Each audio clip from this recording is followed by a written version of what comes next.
ये सारी राजनीति है। गुलाम नबी आजाद साहब ने साफ लफ्जों में स्टेटमेंट दे दिया, जब नाम आया उन्होंने कहा जहां है निकाल लो। आजाद साहब ने तो खुद कह दिया कि जहां है ले लो, मेरे पास तो है ही नहीं। अब राजनीति तौर पे किसी को डैमेज करने का ये तरीका है भारतीय जनता पार्टी का। 90% नेता जो कह रहे हैं मेरे मंच पे बैठे हैं वो हमें दिखे क्यों नहीं? हमें तो 3 ही आदमी दिखे, एक रमन बल्ला जी, मीर साहब और एक विकार रसूल। उन्होंने तो ये पूरी यात्रा को हाईजैक किया था।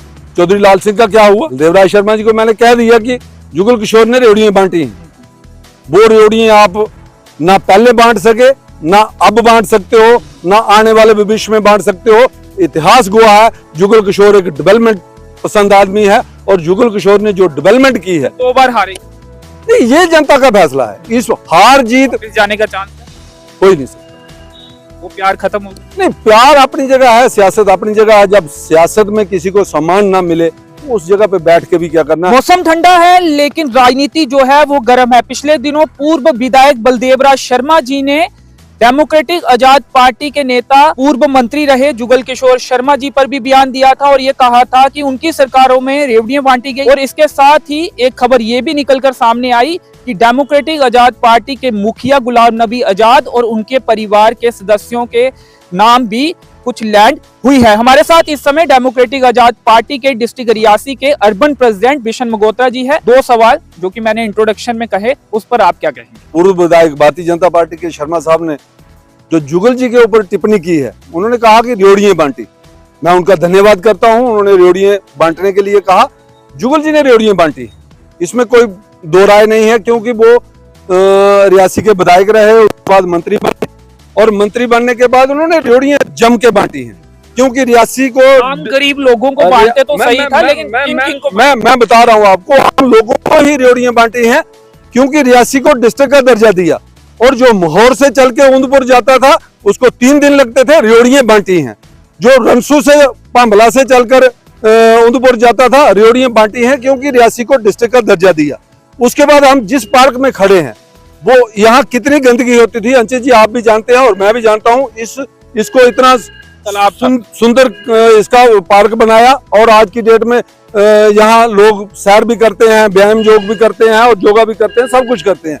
रेवड़ियां बांटी। रियासी कॉन्स्टिट्यूंसी में कोई भी ऐसा पंचायत नहीं है, कोई ऐसा ब्लॉक नहीं है जहां उन्होंने सड़क नहीं बजाई, रेवड़ियां बांटी। और वो स्टेट के मंत्री रहे, किसी भी डिस्ट्रिक्ट में चले जाओ जुगल किशोर के नाम की प्लेट लगी होगी। उन्होंने रोड बनाई, उन्होंने रूरल डिपार्टमेंट के मंत्री रहे, उन्होंने वो काम किया और टूरिज्म के मंत्री रहे। तब उन्होंने 9 देवियों में डेवलपमेंट की, कंसर बाबा में डेवलपमेंट की, सियाड़ बाबा में डेवलपमेंट की और ये TRC बनाई, टूरिज्म का इतना पैसा लाया, रेवड़ियां बांटी। मैं शर्मा साहब को धन्यवाद दूंगा कि उन्होंने कहा रेवड़ियां बांटी। रेवड़ियां जुगल किशोर ने इतनी बांटी हैं कि उनको गिनते गिनते अब शर्मा साहब जब, लेकिन उसके बाद भी 2 बार हार गए। शर्मा साहब जब किसी भी पंचायत में जाते हैं ना तो लोग उनको पूछते हैं कि आपने किया क्या है। जुगल किशोर की रेवड़ियां तो हर जगह मिलती हैं, मगर शर्मा साहब की रेवड़ियां कहीं नहीं मिलती। देवराज शर्मा जी की बात करेंगे क्योंकि दोनों ही शर्मा है, तो थोड़ा सा आप देखो, मैं भारतीय जनता पार्टी के जो कटरा से रियासी विधानसभा के विधायक रहे शर्मा साहब, बलदेवराज शर्मा ही उनका नाम है, मेरे से बड़े हैं। मैं नाम नहीं लेना चाहता क्योंकि वो MLA रहे, प्रोटोकॉल भी बनता है। व्यंग्यात्मक तरीके से कटाक्ष करना नहीं, मैं किसी पे, मैं उनको धन्यवाद दे रहा हूँ, मैं उनको धन्यवाद दे रहा हूँ कि उन्होंने जुगल किशोर की रेवड़ियां इतनी गिनवाई कि मुझे बहुत ही मजा आया। उन्होंने ये कहा कि वो मंत्री थे, उनकी सरकार थी, उसी समय रोशनी एक्ट लाया गया और कई चुनिंदा लोगों को लैंड उनके नाम कर दी गई। उन्होंने ये कहा था। बहुत ही बढ़िया बात कही उन्होंने। रोशनी एक्ट लाना कोई गुनाह नहीं है, कैबिनेट का फैसला था। कोर्ट ने तो कुछ और कहा। सुनिए मेरी बात। रोशनी एक्ट लाया और जिसके पास 2 कनाल 3 कनाल 4 कनाल जमीन उसकी जमीन के साथ लगती थी और वो उसके ऊपर कागज था, तो उसको वो कुछ फीस देकर वो उसको मालिकाना हक दिलवाया। रही बात जो आप अंशित जी कह रहे हैं कि उसका कई लोगों ने गलत फायदा उठाया, तो गलत फायदा उठाना उन लोगों को पकड़ो। कोर्ट ने फैसला दिया, हम कोर्ट का सम्मान करते हैं, कोर्ट ने फैसला दिया, मगर कोर्ट ने भी ये बात देखनी चाहिए थी, जो लोग उस एक्ट के तहत जिन्होंने 100 कनाल 50 कनाल 20 कनाल 30 कनाल हड़पी है, उसके ऊपर कार्रवाई होनी चाहिए। हम भी कहते हैं उसके ऊपर कार्रवाई करो, मगर जिसके पास 2 कनाल 3 कनाल 4 कनाल जो गुजर बसर उसके ऊपर कर रहा है और सरकार ने उसको मालिकाना हक दिया, उसको उस ऑर्डर को फ्लश करना। गुलाम नबी आजाद जी और उनके परिवार के नाम भी कुछ ऐसी भी जानकारियां आई, कुछ खबरें भी चली, उस पर आपका क्या स्टैंड है आपकी पार्टी? ये सारी राजनीति है। गुलाम नबी आजाद साहब ने साफ लफ्जों में स्टेटमेंट दे दिया, जब नाम आया उन्होंने कहा जहां है निकाल लो। देखो वो साफ छवि के लीडर हैं। अब बात जहां राजनीति की आ जाती है, अब गुलाम नबी आजाद जो हैं वो एक ऐसे नेता हैं जिनके लिए आज भारतीय जनता पार्टी जिस प्रधानमंत्री जी को कहती है ना यशस्वी प्रधानमंत्री, और दुनिया में डंका बजा रहे हैं। उन्होंने पार्लियामेंट में उनके जब उनका कार्यकाल खत्म हो रहा था आंसू बहाए।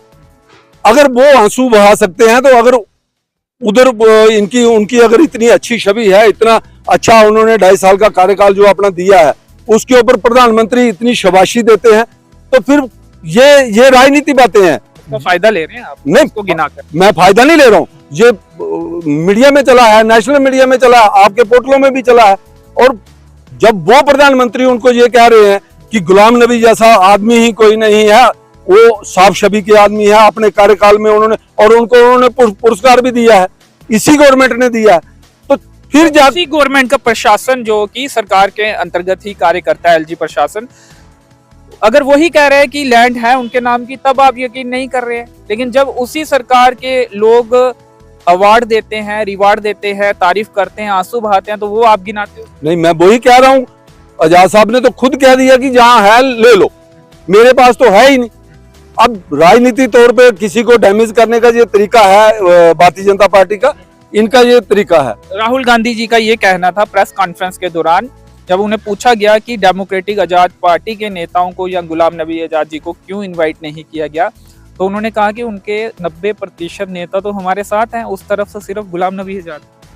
बहुत बढ़िया कहा। राहुल गांधी जी एक बड़े लीडर हैं, देश के लीडर हैं, उनके ऊपर मैं टिप्पणी भी नहीं करना चाहता, मगर वो 90% नेता जो कह रहे हैं मेरे मंच पे बैठे हैं, वो हमें दिखे क्यों नहीं? हमें तो 3 ही आदमी दिखे, एक रमन बल्ला जी, एक पुराने जो प्रदेश के अध्यक्ष थे मीर साहब, और एक विकार रसूल। उनके बगैर उन्होंने तो ये पूरी यात्रा को हाईजैक किया था। चौधरी लाल सिंह का क्या हुआ? उनसे तो समर्थन मांगा गया, और चौधरी लाल सिंह जी ये कह रहे हैं कि मुझे दिल्ली से कोई बिनू गोपाल करके कोई इनके लीडर हैं, उन्होंने कहा, फिर पता नहीं अन्य अन्य लीडरों ने कहा। जब वो समर्थन लेके गए तो मेरे को ख्याल में कांग्रेस की तो कुर्सियां भी खाली रह जाती। मांग ली राहुल गांधी, देर कर दी। अब वहां अब उनका सम्मान नहीं देते हो उनको। वो चौधरी लाल सिंह जी मीडिया में हमें पोर्टलों पे दिखाई देते हैं, एक चेयर के ऊपर खड़े हैं और चौधरी लाल सिंह जी के नारे लग रहे हैं वहां पर। मैं उदयपुर तक यात्रा को आते देखता रहा कि उसको 3 आदमियों ने हाईजैक किया है, लीडर को 3 ही आदमी उसमें दिखते हैं, और चौथा आदमी मुझे नहीं दिखा। कहाँ है डिप्टी सीएम जो छोड़ के गए? मैं कह रहा हूँ उनको निकाला गया था, उनको डेमोक्रेटिक आजाद पार्टी से निकाला गया था। कहाँ थे बलवान सिंह? कहाँ मंच पे दिखे? कहीं नहीं दिखे। इसलिए मैं कहता हूँ कि ये गलत बयान था उनका। मैं सम्मान करता हूँ, वो देश के लीडर हैं, मैं उनके ऊपर कोई ऐसी बात नहीं कहता, मगर उसके बाद फिर माफी मांगने की क्या जरूरत पड़ी? कल तक आप ही प्रेस कॉन्फ्रेंस में या फिर मीडिया में या फिर कार्यक्रमों में तारीफ करते थे उनकी भी और कांग्रेस की, आज एकाएक वो प्यार कहाँ चला गया? खत्म हो गया, पार्टी अलग बना? मैंने आपको कहा कि वो बड़े लीडर हैं। आपने उनका सवाल मेरे को पूछा, मैं उसका जवाब दे रहा हूँ। मैं उनके ऊपर कोई कटाक्ष नहीं कर रहा हूँ। वापस जाने का चांस है? कोई नहीं सकता। वो प्यार खत्म हो गया? नहीं, प्यार अपनी जगह है, सियासत अपनी जगह है। जब सियासत में किसी को सम्मान ना मिले तो उस जगह पे बैठ के भी क्या करना। हमारी 3 विधानसभा सीटें हैं, कटरा, रियासी और मोहर की। क्या कोई असर छोड़ पाएगी इन सीटों पर आपकी डेमोक्रेटिक आजाद पार्टी, या फिर आप क्या उम्मीद लगाए बैठे हैं, क्या कोई सीट भी जीत पाएगी? मैं बाकी लोगों की तरह या बाकी पार्टियों की तरह हींगे नहीं भागता हूँ। ये जनता का फैसला है। ये लोग मतदान डालते हैं, उसके बाद विधायक बनता है, उसके बाद फिर सरकार बनती है, तो फिर मंत्री बनते हैं। ये लोगों का फैसला है। हम लोगों के मुद्दे आए दिन उठा रहे हैं। डेमोक्रेटिक आजाद पार्टी ने जम्मू में ये लैंड के ऊपर जुलूस निकाला था, रियासी में हमने। अब लैंड के ऊपर बोलना कहीं बंद तो नहीं कर देंगे क्योंकि आपके नेता का कुछ? बिल्कुल नहीं। मैं उस दिन भी अब इंटरव्यू में कहा था कि जिसके पास 150-100 कनाल से ऊपर है वो किसी भी पार्टी का नेता है, आप निकाल लें, मगर आप 2, 4, 5, 10 कनाल वाले को तंग करोगे, उसके साथ हम खड़े रहेंगे। वो हम बंद नहीं होने देंगे। चलिए। वो उस पे कोई चलिए compromise अंत नहीं में हो बलदेव राय शर्मा जी को कोई पैगाम आपकी तरफ? बलदेवराज शर्मा जी को मैंने कह दिया कि जुगल किशोर ने रेवड़ियां बांटी हैं, वो रेवड़ियां आप ना पहले बांट सके, ना अब बांट सकते हो, ना आने वाले भविष्य में बांट सकते हो। इतिहास गवाह है, जुगल किशोर एक डेवलपमेंट पसंद आदमी है और जुगल किशोर ने जो डेवलपमेंट की है, 2 बार हारे। नहीं, ये जनता का फैसला है। इस हार जीत, मैं आपको एक बात और बता दूं, काम करके डेवलपमेंट करके अगर कोई जीता है तो जुगल किशोर को मेरे ख्याल में आने वाले 10 साल अगले भी हारना नहीं चाहिए। ये आप भी जानते हैं, मैं भी जानता हूं। तो फिर क्या मुद्दे रहते हैं? मुद्दे ये जो भारतीय जनता पार्टी है, इनके मुद्दे इमोशनल होते हैं। इमोशनल मुद्दों पे ये वोट ले जाते हैं और उसके बाद करते कुछ नहीं। 2 विधायक रहे जुगल किशोर के बाद, आप बता दो इनकी निशानी कहाँ इनका काम हुआ है। हाँ, मैं कह सकता हूं एक काम इन्होंने किया है। जुगल किशोर ने जितने काम किए थे, उनकी नेम प्लेटें लगी थी, वो तोड़ने का काम इन्होंने पार्क में बैठे हैं, यहाँ भी नाम बदलने की बात हो रही थी, आप लोगों ने विरोध किया। देखिए, विरोध स्वाभाविक था। आप बनाओ ना। मैंने कहा था, उस इंटरव्यू में भी कहा था कि आप यहाँ कालका मंदिर के पीछे एक जगह है, वहां पर जुगल किशोर जी उसको शुरू करके गए थे पार्क। मैं कहता हूँ ना इनको, मैं कहता हूँ आप काम करो, पार्क एक और बनवाओ और जहां जो मर्जी नाम लगाओ वहां पर हम इतराज नहीं करेंगे। उसमें कौन सी बात है। मैं ये बात कह रहा हूँ, इनॉग्रेशन में भी जाएंगे, बिल्कुल जाएंगे, क्यों नहीं जाएंगे। शहर के लिए कोई अच्छा काम होता है तो हम वेलकम करेंगे, मगर करेगा ही ना तो और पुरानी चीजों को बदलते रहो, उसमें तो पति है। अब डेमोक्रेटिक आजाद पार्टी के लोकल डिस्ट्रिक्ट रियासी के क्या मुद्दे रहेंगे? कटरा रियासी सड़क की हालत आपने भी देखी है, हमने भी देखी है। केंद्रीय विद्यालय शुरू नहीं हो पाए, यूनिवर्सिटी शुरू नहीं हो पा रही है। इसके अलावा भी कई तमाम मुद्दे हैं रियासी डिस्ट्रिक्ट के भी, जिससे जनता को 2-4 होना पड़ता है। किस तरह उठाएंगे और मुख्य मुद्दे क्या है जिनको आप लोगों तक लेकर जाएंगे? क्योंकि आपको फिर इलेक्शन जब होगी तो वोट भी मांगना होगा। नहीं, मैंने वोट की जो बात कही, हम लोगों को ये पसंद आता है कि काम करेंगे। जो मुख्य 2 सवाल थे, जो कि एक आरोप पूर्व विधायक बलदेवराज शर्मा जी ने डेमोक्रेटिक आजाद पार्टी के नेता जुगल किशोर शर्मा जी, जो कि पूर्व मंत्री भी रहे हैं, उन पर लगाया था कि उनके वक्त में जो लैंड है वो कुछ खास लोगों को बांटी गई है, रेवड़ियां बांटी गई हैं। उसका जवाब बिशन मगोत्रा जी दे रहे थे। इसके साथ ही जो गुलाम नबी आजाद जी के बारे में एक खबर सामने आई कि उनके और उनके परिवार वालों के नाम भी कुछ लैंड है, उस पर भी इन्होंने अपनी बात रखी है। तो चलिए फिलहाल इस इंटरव्यू में इतना ही। मेरे सहयोगी प्रदीप भगत के साथ मुझे दीजिए अनुमति। धन्यवाद।